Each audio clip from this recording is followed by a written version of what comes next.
Olá, meu nome é Ana Clara Alves Reis, eu sou estudante de licenciatura em História pela Universidade Federal de Juiz de Fora e eu faço parte do Programa Institucional de Bolsas de Iniciação Científica financiado pela FAPEMIG, um projeto orientado pela professora doutora Ana Paula Pereira Costa, que é ligado ao Laboratório de História Econômica e Social da mesma universidade. O projeto que eu faço parte atualmente como bolsista é intitulado Universo Militar, Escravidão e Antigo Regime no Distrito Diamantino, Mobilização Bélica e Estratégia de Afirmação Social de Africanos e seus Descendentes. Esse projeto visa investigar a presença de africanos e seus descendentes no universo militar no Brasil colonial, especificamente no Distrito Diamantino, que fazia parte da comarca do Cerro Frio. E o período que vai essas investigações, que ocorrem essas investigações, é de 1734 até 1780. A investigação se dá pela conjuntura da historiografia em perceber a agência dos escravizados e dos seus descendentes, em uma perspectiva revisionista, entendendo que eles tinham realmente agência, que eles participavam ativamente dessa conjuntura de antigo regime e uma conjuntura de escravidão. Então, esse projeto tenta entender, busca entender como que era a composição das tropas que contavam com pretos e pardos, sendo que era uma sociedade enviesada pela escravidão. Como eles conseguiam alcançar os cargos que tinham e como era a mobilidade social, visando, conseguindo perceber que as pessoas que faziam parte de tropas militares conseguiam alcançar objetivos que, classicamente na historiografia, não eram permitidos.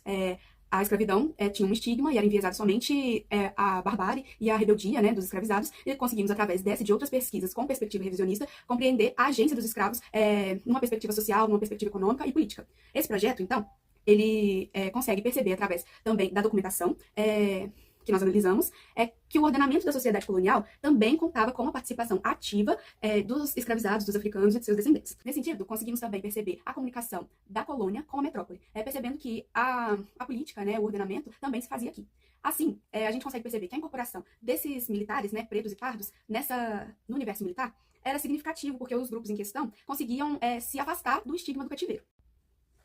Para entender tudo isso, a gente utiliza documentações de fontes primárias, que são, por exemplo, correspondências dos governadores e dos capitães gerais, os livros de regimentos e a matrícula militar, por exemplo, desses indivíduos,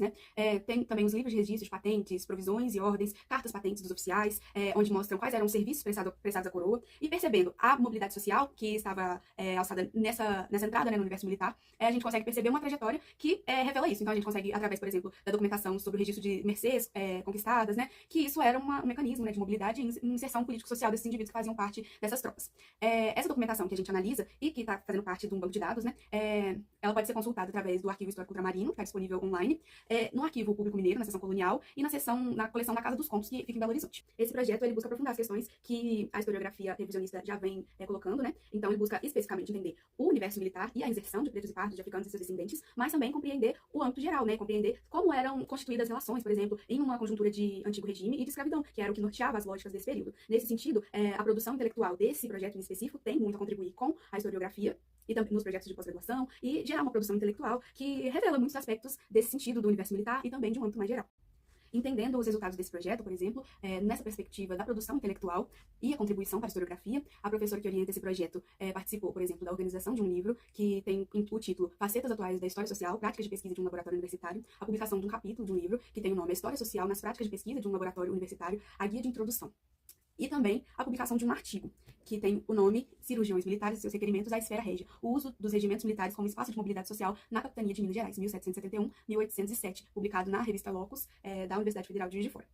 A participação em eventos também é muito importante. A professora orientadora desse projeto participou da coordenação de uma mesa redonda de um evento do Laboratório de História Econômica e Social da Universidade Federal de Juiz de Fora.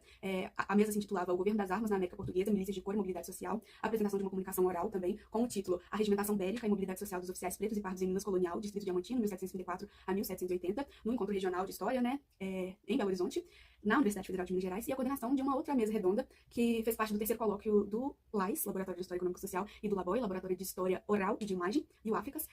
que tinha o título Microhistória e Saberes Situados. O título da mesa era o Geral e Particular, Dinâmicas Migratórias e Trajetórias de Ascensão Social, também na Universidade Federal de Juiz de Fora. Os resultados enquanto bolsista nesse projeto podem ser citados como a organização e a participação no terceiro colóquio do Laboratório de História Econômica e Social e do Laboratório de História Oral e de Imagem, que teve o título também Microhistória e Saberes Situados, a participação com uma comunicação oral, por exemplo, em um seminário interno desse laboratório, a participação em diversos eventos que são viabilizados através dessa bolsa, como a Semana de História dessa Universidade Federal de Juiz de Fora. Agradeço a atenção. Tchau!